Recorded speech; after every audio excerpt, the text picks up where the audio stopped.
Dave Leisering, Director of Athletic Communications here at Mercyhurst University, Weekly Insider with head men's hockey coach Rick Gotkin of the Mercyhurst men's hockey program.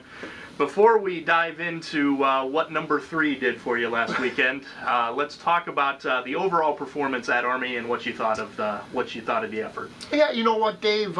It's been pretty much the same. I mean, I thought Friday, we were sluggish, we were slow. I chalked up most of that to the break over Thanksgiving and the fact that Army was able to continue to play. They had played at Providence, they played 2 at Bentley. We had played at Canisius on December 12th, and then we had pretty much all the time off till November 12th, and then we had the time off till about December 5th. So.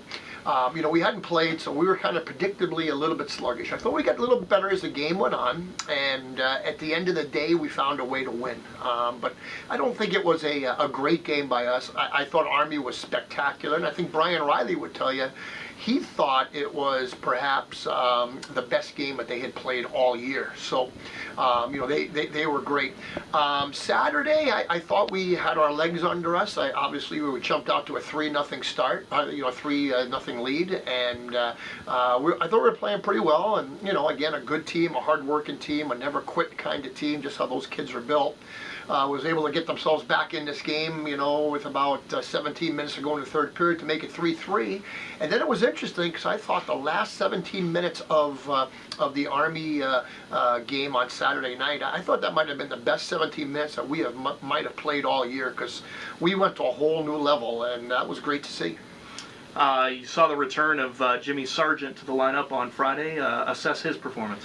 You know what? I thought Jimmy was really good. He was Army was great on Friday night, and Jimmy was, he had an answer for everything. And Jimmy played spectacular, and we need Jimmy to play like that every single night. I mean, he was flat out. If he wasn't the best player on the ice, he was pretty close to it, and he was great.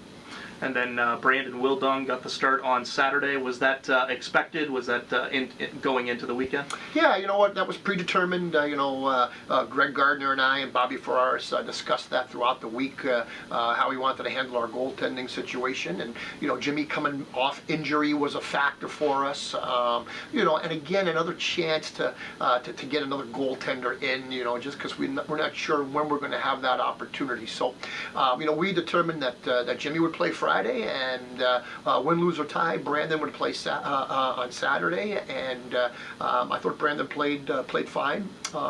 Jimmy was great, and Brandon played fine, and it was a good weekend.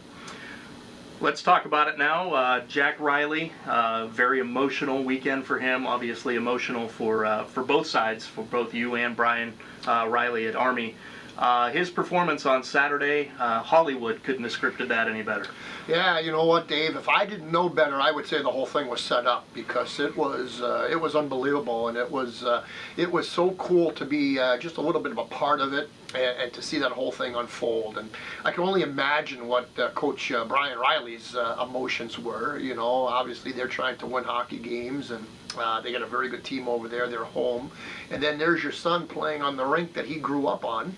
The Riley family lives right on post at West Point, and Jack born and raised there, and literally 2 blocks away from the rink is the Riley home. So, there was probably as many Jack Riley Mercyhurst fans there, both games, as there were Army hockey fans there. And I think some of those were very close relatives of both Brian and Jack. And I'm pretty sure they were rooting for Jack, which has to be a real tough kind of thing.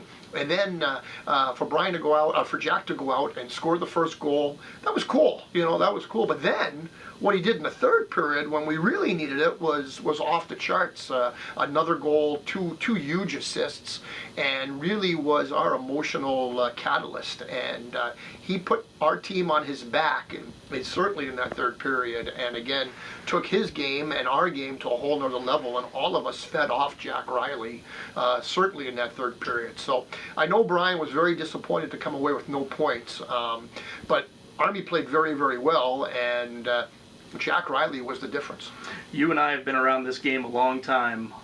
Rank Jack's performance and just the environment as in terms of one of the top memories you've had in this game? Oh, clearly in our top five, not our top 10, in our top five. I mean, it was unbelievable. And again, for such a great, hard-working kid, red shirt freshman, red shirt sophomore.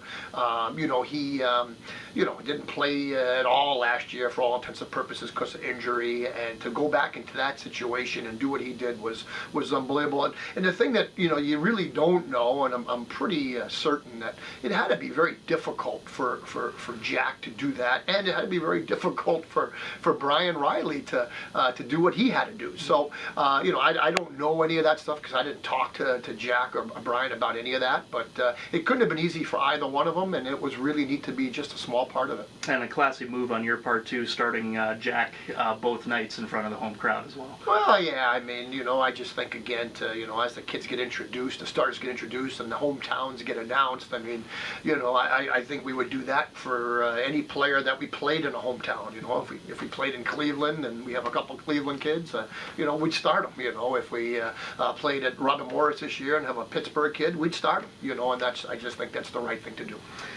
Speaking of Robert Morris, the 17th ranked Colonials come to town this weekend. They are nothing short of spectacular at the moment. They're off to a blazing start. How do you shut them down? And you play Saturday night, Sunday, which is a little different as well. How do you shut them down this weekend? Well, I don't, again, it's not a case of really just trying to shut them down. It's more a case of us being able to play our kind of game. And, we try to make this about us every night, not really about the opponent. And obviously we have great respect for all our opponents and great respect for Robert Morris and what they've accomplished in the past. And certainly they are playing, like you said, unbelievable at this point. And, to have the number 17 team in the country come here to the Mercyhurst Ice Center is a terrific opportunity for us. And, we know we're going to have to play spectacular. We know we're going to have to get great goaltending. We have to be very opportunistic offensively and, play a good, hard-working, disciplined game, get pucks in, get pucks out. And, again, if we can play our game, limit our turnovers and, play up-tempo, I think we'll play well, and I think that'll give us a chance. But again, there's really not one thing that we're going to focus on with Robert Morris other than to have great respect that, if we give them the right opportunities, they're probably going to hurt us. So, we're going to have to work very, very hard, be very, very smart in every aspect of the game in all three zones. And again, if you do that, I think at least you give yourself a chance. And we talked about it off camera as well. Finals week here at Mercyhurst, a very tough time of the year with the holidays right around the corner. Talk about how that plays into a factor this weekend. Yeah, it's all part of being that student athlete. So there's a lot of distractions all the time for student athletes, and certainly you get into finals week and Christmas break looming right after the game on Sunday. You have more distractions than probably as a coach you want. But the schedule is a schedule, and again, come Friday afternoon we'll be done with finals, and we'll practice later in the afternoon on Friday, and hopefully our guys will shake out the cobwebs between their ears and maybe take a deep breath, knowing finals are over, and then we'll have a morning skate on Saturday morning, and again we'll drop the puck Saturday night, and it should be a great weekend of hockey here. Coach, congratulations on the series at Army, and best of luck this weekend. Dave, my pleasure. Thanks for having me. Coach Rick Gotkin of the Mercyhurst men's hockey team. They host Robert Morris, the 17th ranked team in the country, and the Atlantic hockey leading Colonials this weekend at the Ice Center. Saturday night at 7:05, Sunday afternoon at 4:05. Come out and support the men's hockey program prior to the Christmas holiday.